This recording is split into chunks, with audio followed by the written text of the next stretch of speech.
What is going on, everybody? We are back, the Honolulu Blues show. And yeah, it's kind of fitting for the name, as it's been a bluish week after that blowout loss to the Seahawks. But honestly, I mean, it wasn't anything that was like, no Lions fans are like so upset about this game. We were kind of, some of us expected this. We had let up 40 pointers to the the Eagles, and I think like 35 or something to the Bengals. So a 50 bomb was due, and if it was going to happen, it was definitely going to be either like Russell Wilson or Aaron Rodgers doing it. And speaking of Rodgers, he now wants to play the Lions, I guess, next week. So I guess he still hates us, but maybe that's the last time we face Rodgers. But nonetheless, Julius, my man, what is going on? How are you doing? How are you coping with this sad Michigan loss? All right. The Michigan loss was hard at first. Like, I was shocked. Like, I did not expect them to just be dominated like that. I thought it would be more competitive, even if they lost, and it wasn't. So that was disheartening. But they did beat Ohio State. They won the Big Ten. Those two things never happen. So I'm glad they happened this year, okay? So I'm at peace with Michigan. Go Blue. Baby The steps. Lions, it's like watching preseason at this point. It's like watching a preseason. I'm just watching certain players. Oh, Seahawks got 50 points. Cool. That's literally what it was. I mean, we were all eyes on like, ooh, can Amon-Ra get 100 yards as we're down like 35 points? We weren't looking at the score. All the fans were, paying attention to either Amon-Ra, maybe a little bit of Boyle fans out there seeing if he had any little extra pizzazz. The defense, the line, Swift playing. And speaking of Swift, Nick, let me get your thoughts on this. When Campbell said DeAndre Swift's fresh and he looks good and he's gonna get he didn't say like a full workload, but he was kind of implying it. So were you believing in that Swift was gonna be getting a good workload, or were you thinking no way? There's no way. Because me, I don't know, I could buy in. He had me believing like I was freaking 5 years old and Santa was coming down my chimney, man. I was like DeAndre, and I was questioning it. I don't know if I agreed with it, and I got the reason why, the reason that they were saying like, in Swift, he made a great statement like, I'm blessed to play this game, basically, or whatever it was. Like, I'll go out there and play. He comes away with 4 carries, and that was telling. I feel maybe it would have been more had we been closer. Jamal got the biggest, timeshare of everyone, and that's not really what I want to see. I'd rather see like Craig Reynolds get the biggest, amount, the bulk of carries. But whatever.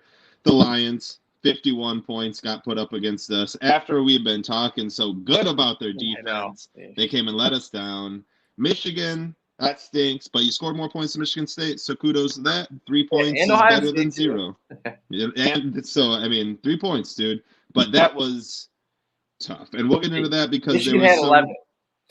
Oh wait, what? Yeah, Michigan finished with 11. I must have missed that. Everyone missed it. I missed it. I don't even know who scored it until this point. I just know we got it. I thought it was like 34-3 was the final. Why did it be in the final? 34-11. 34-11. Okay, so there's an extra touchdown put in. Right on. Anyways, for all the prospects that were there, it was kind of like it was a really deflating showing, in my opinion, from them. Michigan, I just kind of expected that. Honestly, any Big Ten team I do against SEC teams, but like Aiden Hutchinson, I expected more from. Ojabo, I expected a lot from these guys, and it just wasn't there. But you got 3 points, so well done. Yeah, it seemed like Michigan ran into a wall right away, and then once we hit that wall, we all just were in shock.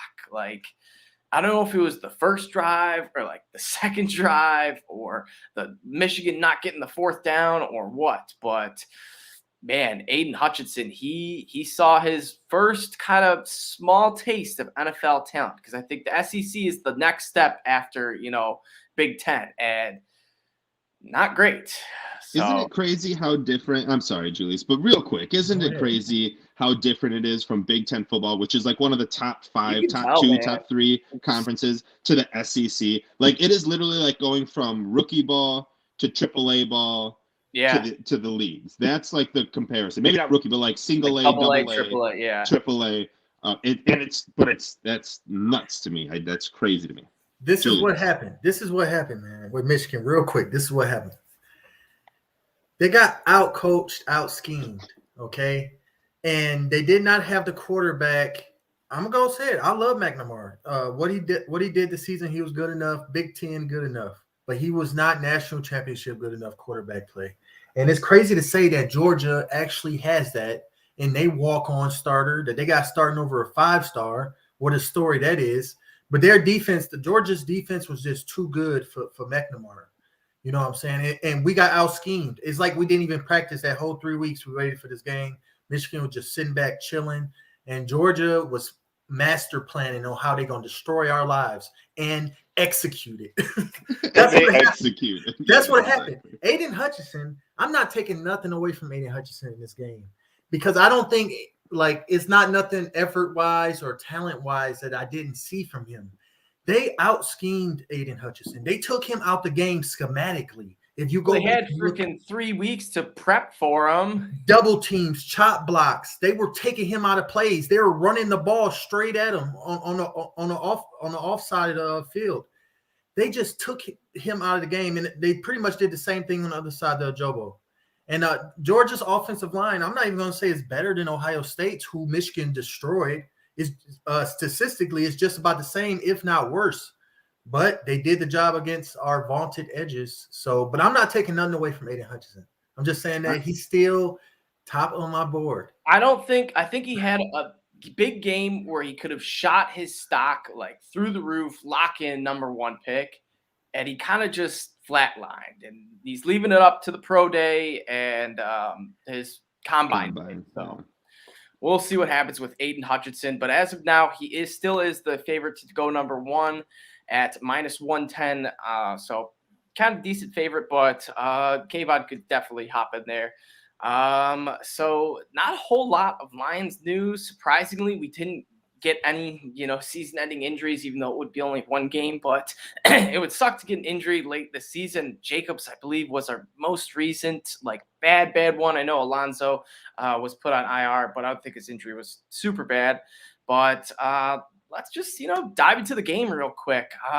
Not the prettiest score to look at, but man, Dan Campbell, I tweeted this out, and he makes a bad team fun. And somehow, some way, this 22-point blowout was fun to watch. We saw. You're doing it wrong, man. What's wrong with action figures? I got an ESPN. Nice, dude. Looked like a little cat shopping popping up. I don't even know how that happened. I thought that was you, Nick, that hopped in there. I was like, no, that's definitely Samuel Jackson talking about cat football. I mean, me and Sam Jackson, we do sound pretty similar, so I get it.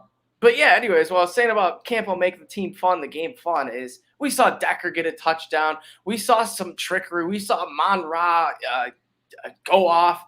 We saw onside kicks. It was a fun game, even though, Rashad Penny had his way against us. DK Metcalf was kind of just bullying the secondary. But all in all, this was kind of what we expected, no? Yeah, it's exactly what we expected, especially for the fact that it might be like Russell Wilson's last home game. You know what I mean? You knew he was going to go off. You just knew there is no way he wasn't scoring 50 points. So we were going to have to do the same. And Dan Campbell, the way he runs our offense, we can't score 50 points. Like that'll just never happen. So it was definitely to be expected. I do wish we would have ran a little more. I mean, Seattle did just lose to Chicago. And Nick Foles, I'm pretty sure, was a starting quarterback there. So I definitely think we probably should have been in it a little bit more than we were. But again, I kind of chalk it up with an asterisk because Russell Wilson may have been playing his last game, and it was just, I feel like, a lot more emotional, very similar to like Ben Roethlisberger against Cleveland on Monday night. So all that was nothing out of the norm, I guess. I will say, Tim Boyle throwing 3 interceptions does not help. I don't think Nick Foles turned the ball over. And I think, honestly, that's why they won the game. But, Boyle had 3 pretty bad interceptions. Kind of showed that this was the Tim Boyle we expected. And, honestly, what do you guys think of Boyle as a backup moving forward? Are you comfortable with him? No, we need to upgrade via draft, specifically via draft. We need a young arm that we can bring in. That's if not to compete as a starter, then to at least be a viable backup for a while.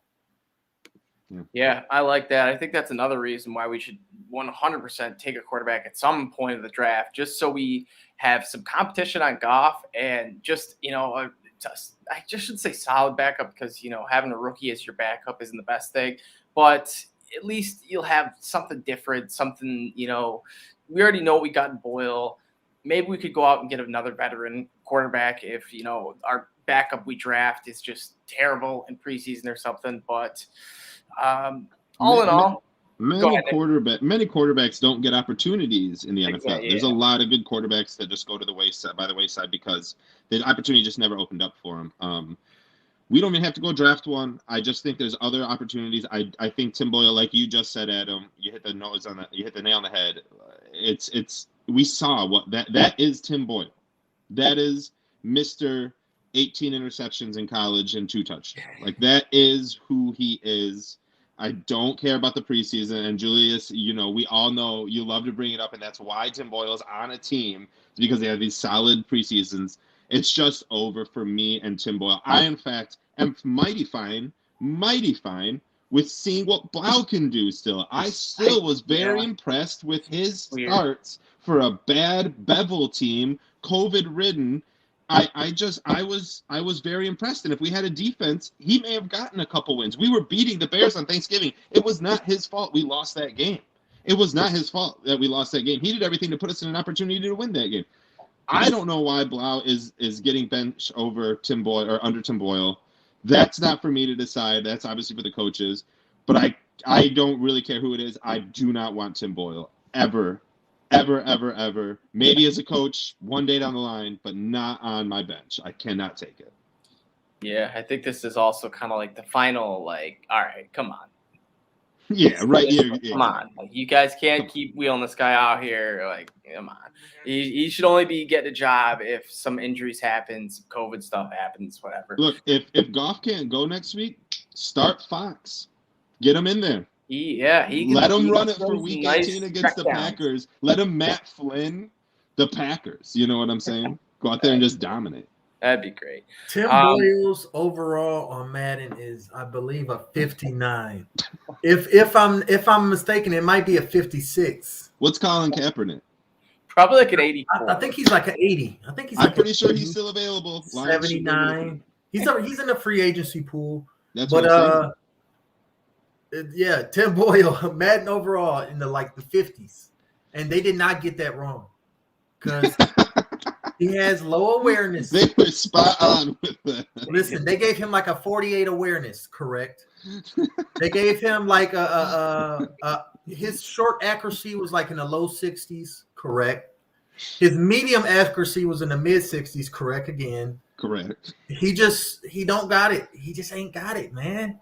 No, and honestly, I applaud Tim Boyle for making it this far in the NFL. They should make a movie out of it, bro, because it shouldn't have happened. I do feel like he'll be like a lifer. Like, he'll be holding the clipboard until he's 42 years old. You know what I mean? Just on Green Bay shot a dart in the air at this kid just because they had Aaron Rodgers and could. And he had a couple good preseason games. There we go. That's why we have him right now. That's why he's throwing 3 picks against Seattle for the Lions. If we had $1 for every time Tim Boyle in preseason came out of Julius's mouth, we would be rich. Well, we did have some other guys playing the game that didn't play, terribly. We had Amon Ra somehow managed to go over 100 yards, 11 targets, 8 receptions. I want to say he is the first rookie wide receiver in NFL history to go for 5 straight games with 8 catches or more. That just goes to show that this dude's a stud. I don't care if the catches were like checkdowns, the easiest ones ever.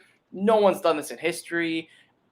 It's just that alone is something. And he's catching balls from Tim Boyle and Jared Goff. The fact that his production doesn't drop off from the quarterback shows me he's becoming an elite receiver that can, catch balls from anyone. Julius, take that. Amon Ra, he has won me over the last 2 weeks because we had a lot of hope for this guy when we drafted him in the fourth round. In the fourth round, right?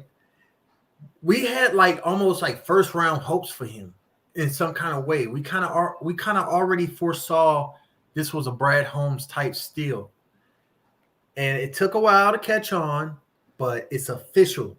This guy is great at getting open. He's great at eluding tackles. He's great at catching a ball in tight spaces.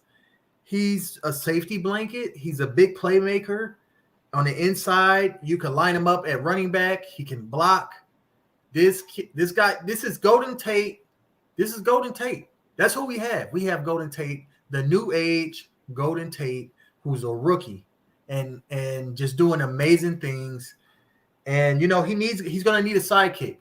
He's going to need a number one wide receiver to somebody a big target, somebody we can throw the ball to in certain situations we maybe can't with Amon-Ra. He's still limited in some fashion because of his size and his speed, and I believe Amon-Ra already kind of shouted out who he wants to be his sidekick or the kid, partner. what's his name? The kid from USC, Drake London. Drake London. Mm-hmm. Hey, I saw some great tape. A little bit of tape I have saw is amazing, and who knows? That could be an option depending where the Lions picking, where he's falling. We'll see. But we definitely need to add on to Amon-Ra, TJ Hockenson, DeAndre Swift. Amon-Ra is officially in that group now. Panay Sewell, Frank Ragnow, he's in there. Yeah, 100%. Go ahead, Nick. Drake London gets comparables to Mike Evans to give you guys an idea of who we were expecting, and I think that's exactly what we need, a big red zone receiver. That's who I'm trying to mock to the Lions. We don't need a slot receiver. Amon-Ra has got that covered. That's it. End of story. He is Golden Tate 2.0, and I love that. However, we need a big guy. Exactly. Put Josh Reynolds on the Y. We need an X who's going to be just this big Mike Evans, Michael Thomas-esque almost guy who's going to, maybe not so much like big, nasty Calvin Johnson in the red zone, but just smart, who can box out. You know what I mean? Has good awareness of where the defender is going to be. And once we get a quarterback who'll be able to put it in right spots, like Jared Goff's not going to do that. Jared Goff's just not going to perform that way. He is not going to get, no matter how good a body positioning our wide receivers get in the red zone, Jared Goff will throw an interception. He'll have a snap go off his knee to the other team, whatever it is. Amon-Ra St. Brown. Holy moly, we got a good one, boys. And I swear to God, it's because he listened to us, and I called him out, and I said I was expecting 1,000 yards out of this kid. And we can go back and look at film, and I was saying that's what we were all saying that's what we expected this offseason because he was supposed to be the Cooper Kupp to Jared Goff. That's what Jared Goff does, is he checks down. Well, great. Amon-Ra St. Brown is great. He had to get his footing in the NFL. He had to get his routes, had to learn how to shut off defenders, how to kind of alleviate, get around them, be elusive. He learned it. And holy moly, has he learned it. Like you said, Adam, what was it? 8 catches, 5 straight games. First ever rookie to do that. 8+. Yep. Yeah. That's unbelievable. That's unbelievable. I put out a tweet, him and Jamar Chase's stats comparable. Last 5 games, 8.4 receptions for Amon-Ra St. Brown, 5 for Chase. It was like 90 yards for Amon-Ra St. Brown and 100 for Jamar Chase. And both averaging 1 touchdown a game for the last 5 games. 5 touchdowns in the last 5 games for both of them. And I don't bring that up to dog on Jamar Chase. Jamar Chase is a beast. But I bring that up because he was the creme de la creme. He was the peak. He was the number 1 wide receiver drafted this year, chosen right before our friend Panay Sewell, our friend. I don't even know how to say his last name. So to compare that with a 4th rounder in Amon-Ra St. Brown, he is doing unbelievable things. So you got to keep it up. If we get the sidekick for him, it's going to be unbelievable. But we went down stat lane last week, and we're going to do it again with Amon-Ra St. Brown, Adam, before you jump in. Catch rate, 5th best overall in the NFL, 75%. 5th best. Catchable target rate, which is based off of not how good the throws are, but the amount of separation that he gets on an average, 6th best in the NFL. Okay? 13th best in the NFL in yards after catch. And there was one more I wanted to bring up. My favorite one. So we think of Amon-Ra St. Brown, and we think of, I don't know, for me, it's almost like Kadarius Toney, like elusive, gets open, but in fact, contested catch rate, 12th best in the NFL. That is comparable to the top wide receivers in the entire NFL. Like last year, if you look at the top 10, it's like Terry McLaurin, Mike Evans, like just these unbelievably talented wide receivers. 12th best contested catch rate, Amon-Ra St. Brown. The dude can catch. The dude's just perfect. This unbelievable, a hidden gem. Hats off to Brad Holmes. Well done. Yeah, you literally took it right out. You took what I wanted to say out of me, Nick. But yeah, Jamar Chase is having like the best rookie wide receiver season of all time. And literally, if we take Jamar Chase, there's no chance we get Amon-Ra. We don't get Sewell, so we're just getting Chase. So now if you tell me Sewell and Amon-Ra or Chase, it is an absolute 360 through the legs slam dunk Amon-Ra and Sewell. If you redo the draft right now, Amon-Ra goes in the first round. Guaranteed. Oh, definitely. Instead of Devonta Smith, probably. Yeah. Devonta's doing pretty good. I think I would say over Kadarius Toney at least. He was in the second round. Middle of the first round, man. Who was another first round receiver? There was another one that was like supposed to be one of their top guys, but anybody? No one? We can't think of him. Dang. All right. I don't know. We're not going to waste show here thinking of that. But all I'll say is, yeah. I mean, I personally would say that Amon-Ra St. Brown is better than Devonta Smith right now. Man, maybe that's a spicy I would hot say take, I would say so that I would say that too. That's majority, Adam. So suck a duck. Kadarius Toney went in the first round. Didn't he? Oh, didn't he go in the second round? He did go in the first. He went in the first. Okay. Yeah. Then that's a pretty good one. I thought he was second round. I'm sorry, Adam. I apologize. Yeah, then I would say he's better than Kadarius, except Kadarius looked so freaking good when he was healthy. And then the other, I think Bateman was pick 32. Oh, that yeah, was that's another true. one. Yeah. And then Rondale Moore, I don't think he was the first, but he was like second or third round. Yeah, he's second round, I believe. That's why we should not be drafting one of these wide receivers in the first round. Drake London, who's projected right now early second round, should be there for our first pick in the second round. And I almost don't even know if we should take a wide receiver then. I really don't know. I don't know if we should wait until the third round to take a wide receiver and just stack our defense so we never get blown out 51 to whatever we scored, 21, whatever. 29. It does give you like a ton of confidence. It just Brad Holmes. Like, yeah, exactly. Oh my gosh. Well, not just that, but like Jerry Jacobs undrafted. Yeah. You know what I mean? Like I have the utmost confidence in him. Like his scouting, you already see it. You already see the upgrade. Exactly. It's probably the best scouting year that we've seen in Detroit since our lifetime, to be honest. Yeah, because the Martin Mayhew, those guys were iffy. Bob Quinn was iffy, and so Brad Holmes, that's a hell of a first. Except the second rounder, in my opinion. Anzi's got to do something. Like, he's got a lot to be earned there. Definitely. There is, and if we get better edge rushers, maybe they'll be able to like open up. But I almost feel like Aleem's better than him, and I worry about our second round picks. Other than DeAndre Swift, second round pick. It's that damn curse. I know exactly. Exactly. Yeah. But we do have Aleem's been playing good. It's been going pretty good. Honestly, I think this has been our best draft.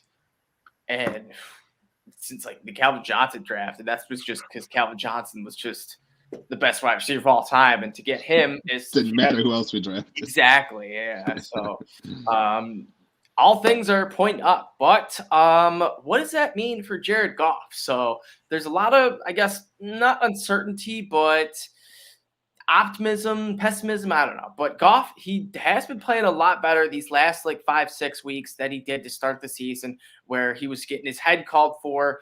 We haven't seen him, I think, the last couple games. Will has played a couple games.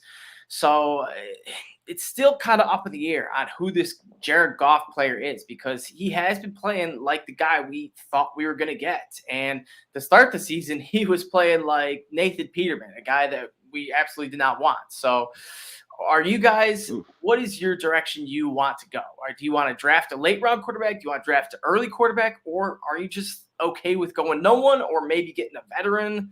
Which route are we taking, boys? Julius, lead us off on this, bud. Right now, I am pretty solidly against taking an early quarterback, i.e., first round, that in the top of the first round.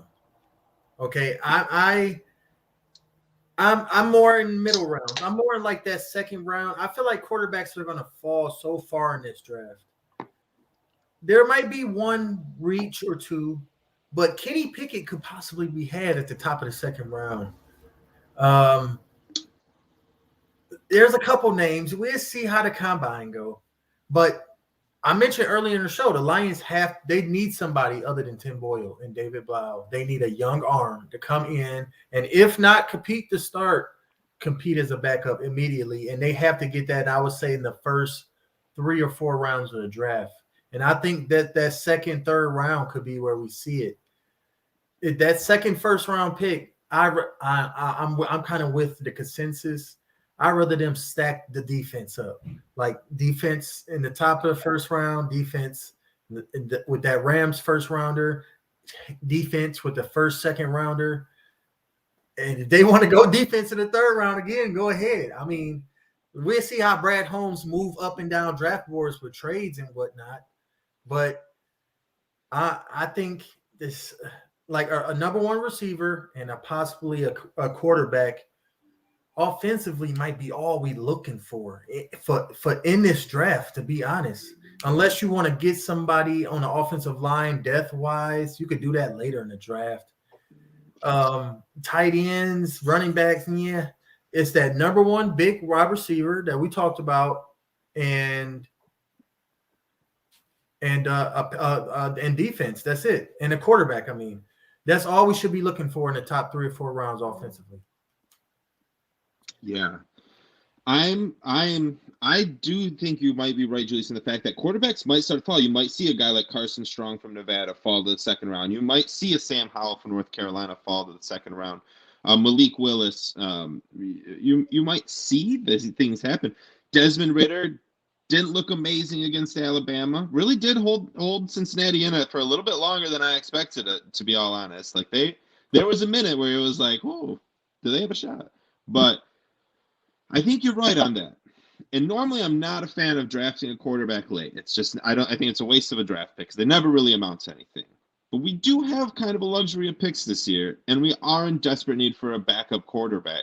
Where if we got one in the second or third round, that could be all right. And the worst thing isn't if we go out and lose a ton of games to draft another quarterback in the first round next year. Like, that's not the worst thing ever. Goff will be gone. You'll still have your backup that you drafted 1 year prior to in the third or fourth round, who is still working his way up. And now you have this first-round quarterback, and let them duel. And maybe you get yourself a Russell Wilson in the third round, who's supposed to come in and compete with a guy named Matt Flynn. Second time we've mentioned Matt Flynn today. So I'm all right with that.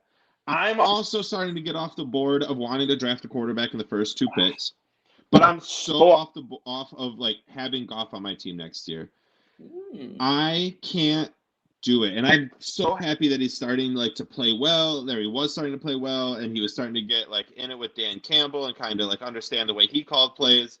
I don't care about the dead cap money. Like, again, next year, I don't expect us to be a playoff team. I hope so. I hope we can kind of shock the world. But I think losing, I believe it's like 22 million dead cap or whatever it is to just cutting Jared Goff instead of paying him 33 million. If those are the correct numbers, then I'm okay with taking that. Like, we're paying 27 million dead cap for Stafford right now or whatever it is. Like, I'm just at this point, we're getting money back. The NFL is expanding the salary cap. If the last year was the first year it didn't expand, it just stayed the same. They're back to expanding, and they're expanding even more, I think, this year. So money, I don't think is an issue. There's always in the NFL, there's always a way. If there's a will, there's a way. The Rams have proven it. They can do anything. Their salary cap should be light years over right now. But when there's a will, there's a way. So I don't care about any of that. Goff isn't good. He shouldn't be on the team, and he shouldn't be taking reps from anyone, honestly. Like, there's just nothing in my mind, so I don't want Goff. However, all this, I don't think that'll happen. The Lions, if I had to put money on it, the Lions will keep Goff. He will be our starting quarterback next year, and it will be a very bad season. and we may win 4 of the first 9 games and be 4-5 and think maybe, and then we're 4-9, and then we're 6-9, and we finish the year 7-11 or 7-10 or whatever, and that's what Jared Goff. That's the ceiling for Jared Goff without Sean McVay and a cast of amazing players. So I think that's about true. Let me ask you guys this. What is, or if any, draft picks? So the Jaguars call us up. They say, look, we see your problem with Jared Goff. We'll take him off your hands, but we want something like a Brock Osweiler deal where you guys send us a 5th round pick or 4th round pick or something like that. So what pick would you guys be okay with giving up to get Jared Goff off our hands and the money?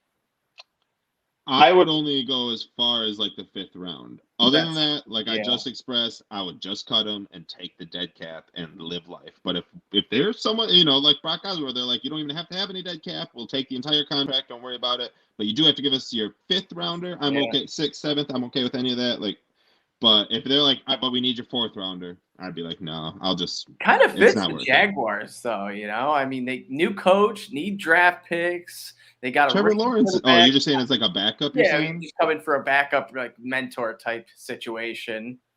And even put a little pressure on Lawrence. Say, look, man, we brought in this guy. You got to play at least better than Jared Goff. So, Julius, what were you thinking at 5th round, or would you budge? I almost don't even want to give up a 5th round for that.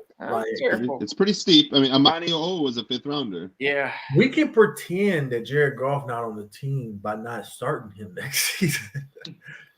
So I don't think we just wanted Brad Holmes could do that, though. I mean, would that be wasting a spot? Maybe he'd just be a good backup for us to a young quarterback that we bring in or whatever it is. I don't know. Remember what I said? Deshaun Watson could be our starting quarterback next year. I'm just gonna throw that out there again.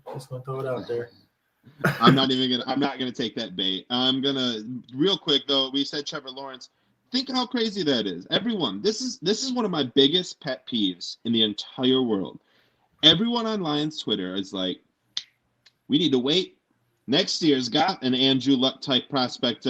We need a Trevor Lawrence type prospect. We need the Peyton Manning type prospect. Man, Trevor Lawrence was terrible this year. Yeah. Zach Wilson, 2nd overall draft pick, was terrible this year. 3rd overall draft pick is benched behind Jimmy Garoppolo. Mac Jones, 15th overall. 5th quarterback drafted. After Justin Fields, 5th quarterback drafted. He's gonna win offense. He's gonna win Rookie of the Year. And bro, you can even go as far as Davis Mills, like 3rd rounder Davis Mills, 4th round pick, outperforming many of those top guys that I just mentioned. Quarterbacks, you do not need. Nothing is guaranteed in the NFL. Andrew Luck wasn't guaranteed. He never won a Super Bowl. Trevor Lawrence isn't guaranteed. The kid threw 1 touchdown in like the last 7 weeks. Nothing is guaranteed in the NFL. Nothing. Don't worry about the prospect coming out and like how guaranteed he is. How much of a what's the word? Not like a lifetime or what's the word? He's like a generational talent. That's what I'm looking for. Like, you don't need that. You need a quarterback that's going to fit your scheme, that's going to know what you do, that's going to buy into your coaches, Mark Brunell, Anthony Lynn, Dan Campbell, and he's going to go out there and do exactly what we do want a Mac Jones type quarterback. We are going to play this offense very similar to the way Bill Belichick is running New England right now in New England. If anyone watches the Patriots games, that is what Dan Campbell is trying to do right now. Which stinks because we just came through the Matt Patricia era and he was trying to do the same thing. But whatever, I think we have a better chance at it right now. We just need a quarterback to be smart like Mac Jones. That is all we need. Mac Jones says his supporting cast is Nelson Aguilar, Jacoby Myers, Kendrick Bourne. Those guys are scrubs. Those are cast-offs from other teams, guys who hadn't scored touchdowns for the first 4 years of their career. That is who he's making it work with. Ramondre Stevenson, Damien Harris. They're like 5th rounders. Quarterbacks, you do not need an Andrew Luck. You do not need a generational talent. That's why what Julius alluded to when this whole segment started, getting this Carson Strong maybe in the late second, third round, or whomever falls, will be just fine. It'll be just fine. We aren't going to be winning like we did with Matthew Stafford. And fans need to get that out of their mind. They need to understand that we are going to win now in a completely different level that we ever saw before. And it will work. We just need to get a quarterback that's going to buy into it, that has like very good short accuracy. That's not Jared Goff. Yeah, honestly, yeah. Like Mac Jones is like what Jared Goff should have been, that kind of just smart pocket passer, awareness guy. But I think the Lions just need to keep taking little dart throws at quarterbacks. And Brad Holmes has already shown me that he knows what he's doing. So if he wants to draft a fourth or third round quarterback every year for the next 2 to 3 years, if he does, if one of them doesn't pan out, then I'm fine with it because I trust the guy, and I think he could make at least get a one diamond in the rough in the next couple years. So, in Brad we trust. Exactly. But before we get to the Packers game, in which I know you guys are dying to get to that, I brought up a little keep trade cut game. I made another version because I guess my version I posted on Twitter was a little too hard for everyone. It got met with some thumbs up, down. The vast majority was I asked keep trade cut Amon-Ra, Taylor Decker, or Amani O. And of course, no one wants to cut any of them. So everyone straight up just said no. I thought the best response of all of them was, "What are you, Bob Quinn?" And I was like, "That is exactly what Bob Quinn would do." He would keep one of those guys, he would trade one of those guys, and he would just cut one of those guys 100%. Well, in all reality, man, those three is very tough. That's honestly what I was trying to go for. I was like, who are the best? Like, not like Switch Star, not like Jonah Jackson, not super good, but kind of good type players. Decker's been there. Amon-Ra's coming around, and Amani's on the defense. So, yeah, honestly, I think I would probably trade Amani to a team that respected him, cut Decker just because we got Sewell and Ragnow, and keep Amon-Ra. I'm keeping Amon-Ra because that's just obvious in my opinion. I tweeted trade Decker because I think he has the most value, and then we'd have to cut Amani-O. But I almost think Amani-O might have the more value right now. But I don't know. It is a left tackle. But Amani-O is cheaper. Whoever's going to give me the most value, I'll take that trade, and I'll cut the other. But probably trade Decker, cut Amani. I would keep Amon-Ra. And it's such a hard keep trade cut. It really is. This next one. Because Amani O and Taylor Decker, I want to be Detroit Lions in the near future. I don't want to trade or cut neither of them. But I would trade Taylor Decker for a first-round pick, a late first-round, early second-round pick. And I would cut Amani O and save however many, $3-4 million at the cap. Wish him best of luck. Third overall in the NFL in interceptions. Yeah, man. He's doing good. And, unlike Trevon Diggs, he doesn't have the 11 interceptions, but Trevon Diggs has given up a lot of big plays. And Amani O hasn't, given up a ton of yards and a ton of monster plays. So as far as it is, honestly, he should have absolutely been a Pro Bowler. And honestly, Trevon Diggs, 11 interceptions is amazing, but it needs to be taken with a little grain of salt. But to the next one, and actually I forgot to mention this, going back on Amon-Ra, Decker, and Amani, Taylor Decker makes it a little bit tougher now because I guess our boy's a wide receiver. He's catching touchdowns, baby, and not just any type of touchdowns. I guess I know where I'm going with this, but more touchdowns than Kenny Galladay is what I'm getting at. So didn't need to pay Kenny. We saved that and what we would have gotten with Taylor Decker, and it's going good. And honestly, such a great play.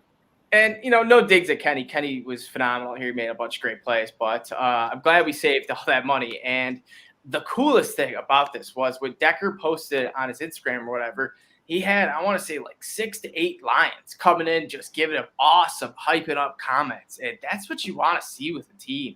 Like 2 years ago with Matt Patricia, there is no way you're seeing your teammates, rally around each other, hyping each other up on Instagram and all sorts of stuff. So it's good to see that we have a good team growing. Love it. It's a family. It's got to be a family. have a family environment. It's what Matt Patricia lacked. He kept it all business. You got to have a family inside the locker room. Yes, sir. All right, next up, this one a little easier, but still kind of tough. Keep, trade, cut, Jerry Jacobs, Derek Barnes, or Charles Harris. Julius, lead us off, bud. This is hard too. But so you said Jerry Jacobs, Charles Harris, and Derek Derek Barnes. Barnes. Yeah. I guess I would trade Charles Harris because he has the most value by far compared to the young Jerry Jacobs and Derek Barnes. And between those two, I would keep Jerry Jacobs because of what I've seen him do before he went down with his injury. What I'm pretty sure he can pick back up on when next season comes around. And I will cut Derek Barnes, who has low-key been a slight disappointment in this back half of the season compared to up and down, man. it's up and down, but I feel like we expected to see him make a few more plays than he has. And sometimes you can kind of see him getting kind of, he's still kind of, you guys, he's still learning. He looks like a 5th-round pick almost, or a 4th-round pick or wherever he went, He doesn't look like that steal that we thought we knew we had when we were calling for J.D. Collins' head back in week 2. When put Derek Barnes in, he's a future all-pro. I mean, he's learning. He's a rookie, but just in that keep, trade, cut scenario. Yeah, I'm Adam. You I want was saying it's a tough one. Go ahead, Nick. So I'm going to keep Charles Harris and pair him alongside Kayvon Thibodeau when we draft him.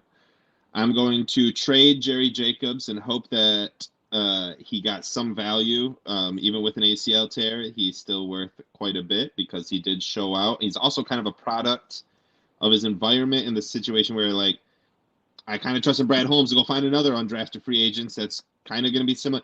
Cornerbacks, I don't want to say are like running backs, but they're super similar to running backs where they're dime a dozen almost. There's really bad ones that get burnt, but ultimately they're all kind of always going to be there. And if you have a good enough edge, then your cornerbacks can keep close. You can only lose your man so far in 1.7 seconds when your edges get to the quarterback. You know what I mean? So anyone can kind of do it, except for me because I couldn't play cornerback. And then I'm gonna cut Derek Barnes because in 2 years I'm gonna be like, who's Derek Barnes? Because this guy is just doing absolutely nothing for me. And on a team that lacks like cornerback or linebacker depth, and he's just nowhere to be seen. Dan Campbell doesn't trust him because he barely puts him out there. And if Dan Campbell or Aaron Glenn doesn't trust you, I don't trust you either. I like my coaches more than I like Derek Barnes. So you go. Yeah, I kind of agree too. Cut Barnes, but I would probably trade Charles Harris and keep Jerry Jacobs. I don't know. That one's kind of tough, but either way, I think either or keep or trade. Both of them is solid routes, but I would probably keep Jacobs just because I like the guy a little bit more. I know Charles Harris has been making plays, and he's still a young guy too. But Jacobs, a few years younger. Actually, I shouldn't even say that because I think Jacobs is a little bit older. But tough decision nonetheless. Moving on, Packers game. This one. Wait. Hold on. I'm gonna put one out there for you guys too. I was thinking about it throughout this. Okay. Keep, trade, or cut Tracy Walker, Jeff Okudah, Jonah Jackson. Oh, that's tough. Jeff Okudah, Tracy Walker, Jonah Jackson. I will trade Jeff Okudah for whatever I could get for him. I will actually no. I gotta cut Okudah. Yeah, that's tough. I'd probably cut Okudah, trade Jonah Jackson, and hype him up as a Pro Bowl alternative, and then keep Tracy Walker. I would keep Jonah Jackson. I would trade Okudah. I would bait somebody into thinking Okudah really is the next Darrelle Revis or Patrick Peterson. and get like a second round pick for him or something. Third round. I'll take a third round at this point until further. And I would cut Tracy Walker. I'm going to keep Jonah Jackson as well. I'm going to try to trade Tracy Walker and hope that we can at least get a fifth rounder out of him, because I don't think we could even get up to a fifth rounder on Okuda right now, and I'll just have to cut the dude. But I was just curious. All right. I like that. We all went different routes. We did. That was really fun. That's a full circle. But let's talk a little Packers as we face them to cap the season. And honestly, boys, I would head to the books now because Packers are only favored by 4 points somehow. And I think this is Vegas banking on Rodgers not playing. But Rodgers has come out and said he does want to play. And even if Rodgers doesn't play, Jordan Love, I mean, I know the Lions have, and honestly, this might even be Vegas saying, you know what, I'm fed up with it. The Lions aren't covering this game. They cover every damn game. I'm done. We're making a low spread. The Packers are slamming this. So maybe it's that, but 4 points does not seem like your typical 13-3 against 2-13 Lions versus Packers matchup. Granted, we are back at home in Ford Field, and the Packers don't really have anything to play for, but we've seen this game multiple times before where the Packers don't have anything to play for. They still whoop our butts. So what are you guys thinking on -4? Am I crazy? If Jordan Love is the starting quarterback for a majority of this game, the Lions are probably... He's not. Aaron Rodgers said he's playing. I mean, Aaron Rodgers might play a series. He did, but I mean, you never know. He still has that toe injury. They're not locked into the first place, are they? They're not locked into first place. Yes, they're locked. They're locked into first place by bye week, home field advantage throughout the playoffs. They are locked. Well, then why the hell is he playing? I thought they were still either not going to play or he's going to play very little. There is no way they're going to risk Aaron Rodgers for a meaningless whole game against the Lions. There is no way they're going to do that. I don't care what Aaron Rodgers say. Like I said, he might start the game off. He's not going to finish. They're not going to allow him to just throw 5 touchdowns on the Lions' head and walk away by halftime. I hope not. Let me shut up. Unless he does in the first quarter. No, if Jordan Love is the starter, though, for a majority of this game or the whole game, the Lions have a shot. The Lions have a shot. They could scheme their way into a Jordan Love stinker in Detroit, and they can win. We'll see. If one thing has taught me anything this year, it's not to trust Vegas with the Lions. So if they want to give us 4, then hell, I'm putting a ton of money on the Lions to win because they're scared. Lions beat the spread every time. I don't care what they want to put the spread at. Give me the Lions. Give me the victory. And we're locked into the second pick at this point. And so I thought we were locked in the second pick, but I guess if Jacksonville wins and we lose, then we do get the first. Yeah. We're just locked into the top 2. We're one of the top 2. Jacksonville plays who? The Colts. And ironically, Jacksonville has beaten the Colts 6 straight times in Jacksonville when the Colts come to town. So I don't believe it's going to happen this time. You never know, man. You know what? No, it's fate. Bevel, Marvin Jones, Jamal Agnew all went to Jacksonville to throw this game for the Lions to get first overall pick. But at that point, who we drafted? Aiden Hutchinson or Kayvon Thibodeau? They're going to hype Jacksonville to take an offensive lineman first overall. Jamal Agnew, 2 kick return touchdowns. Marvin Jones, 1 touchdown. Jaguars win it 21-17. Calling it now. Whether we got the first pick or the second pick, we're going to have our choice of those DNs because Jacksonville might very well take an offensive tackle. I like that. Let's get some rather almost let someone else draft one of them and let's take the other. But I've said that a couple times. Real quick, give me some game score predictions. I think let's just assume that Love will probably play the majority of the game. And if that's the case, I do think it's going to be a little bit lower scoring. The over-under is set at – hold on, I just lost the page. While I'm looking for it. Lions, I think we are going to cover. I think it's going to be in the 20-ish range. I'm going to go – the over-under is set at 44.5. I'm going to go under 21 to 19. A weird game. I think the Packers are going to Crosby their way to 19 somehow. I love coming up with some scoregami predictions. I'm going to say Aaron Rodgers plays the entire first half and takes a commanding 24-6 lead. But Lions come pounding back in the second half and win the game 31-30. Let's go, Lions. We popped the champagne. 3 victories. 4th pick overall, probably. No, we're locked in the top 2. But let's go, Lions. I'm going to predict a win on our last regular season. This is the last regular season show of the year. I know. That'll be all draft talk. It's all here. over. It's all over. Went so quick, I feel. I had so much fun with you guys. Thank you so much, boys. Thanks. I'm just glad we got a couple wins, man. It was oh, God. It could have been dreary. Looking scary for a while. It was looking scary. It was. But now we can see sunshine on the horizon. That's right. This show could have very well folded, and we could have all hated each other. And if we were staring 0-17, if we were staring 0-17 in the face right now in this episode, things would be very dark, my friend. Things would be very dark. We would have like our evil like goatees, and it'd be like evil. Ew, we would be. It would not be good. It'd be like a 20-minute show, just like Lions suck. But no, we got 2 wins. If they go 0-17, I'm resigning from the show. I just want everybody to know.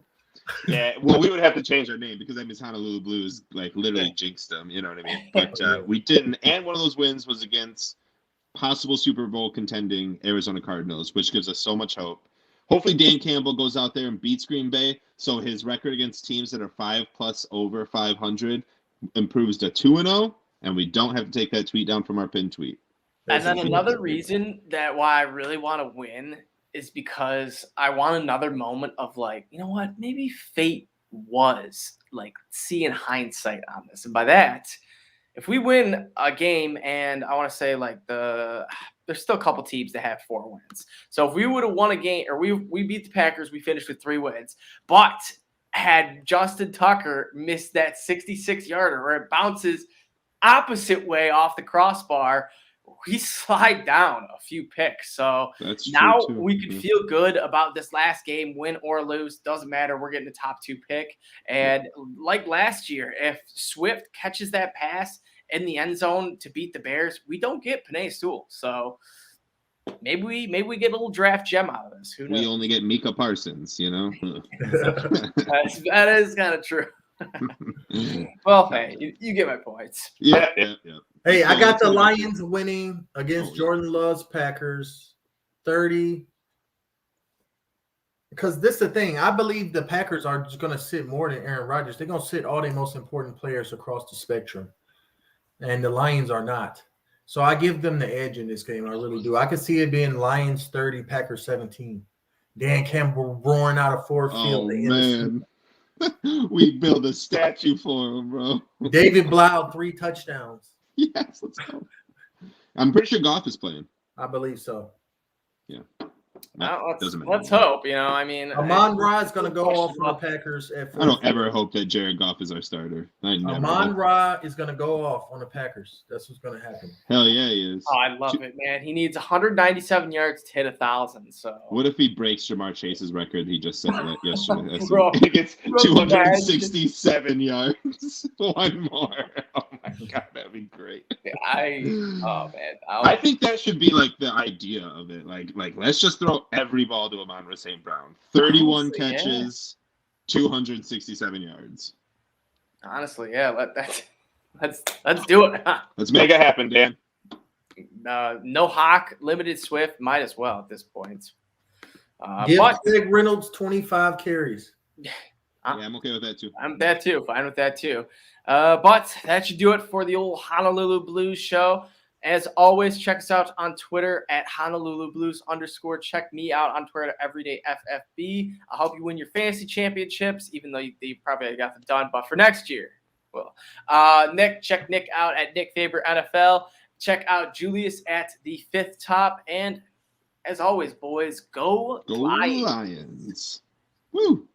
Go Lions. Julius, you're supposed to get in the